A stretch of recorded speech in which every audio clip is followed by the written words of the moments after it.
Bonjour à tous, les sportifs et les habitués du pique-nique ont laissé place dans ce parc Simon Bolivar en plein cœur de la ville de Bogota. Eh bien, ils ont laissé place aux centaines de milliers de fidèles qui sont venus pour la messe avec le pape François, dernière étape de sa journée ici dans la capitale. Cela a sûrement rappelé des souvenirs à ceux qui ont vécu une messe avec le pape Jean-Paul II en 1986. Le pape François n'a pas évoqué ici les nuages, mais les épaisses ténèbres qui menacent et détruisent la vie dans cette chère Colombie.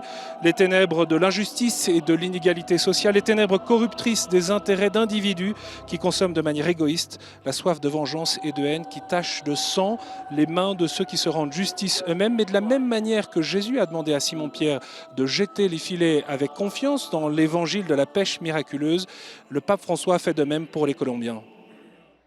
En Bogotá y en Colombia peregrina una inmensa comunidad que está llamada a convertirse en una red vigorosa que congregue a todos en la unidad, trabajando en la defensa y en el cuidado de la vida humana, particularmente cuando es más frágil y vulnerable, en el seno materno, en la infancia, en la vejez, en las condiciones de discapacidad y en las situaciones de marginación social.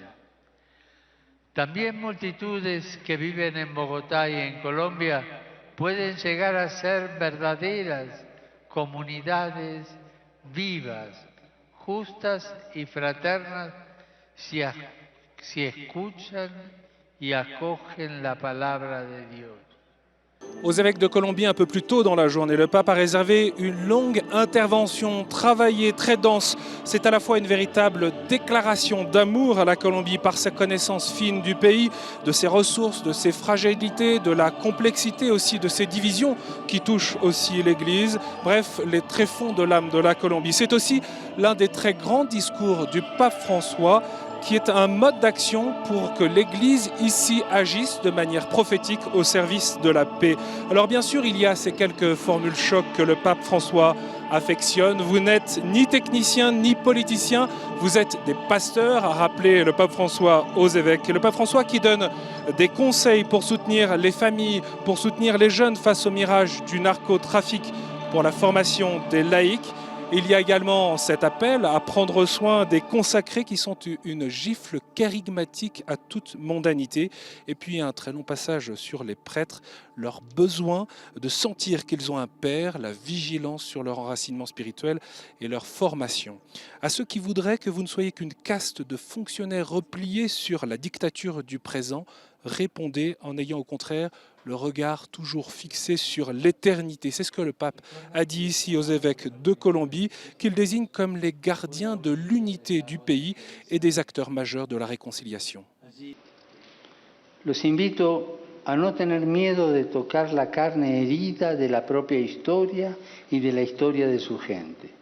Háganlo con humildad, sin la vana pretensión de protagonismo y con el corazón indiviso, libre de compromisos o servilismo. Solo Dios es Señor y a ninguna otra causa se debe someter nuestra alma de pastores. La mission, c'est aussi un corps à corps, a dit le pape François aux représentants de la conférence des épiscopats latino-américains.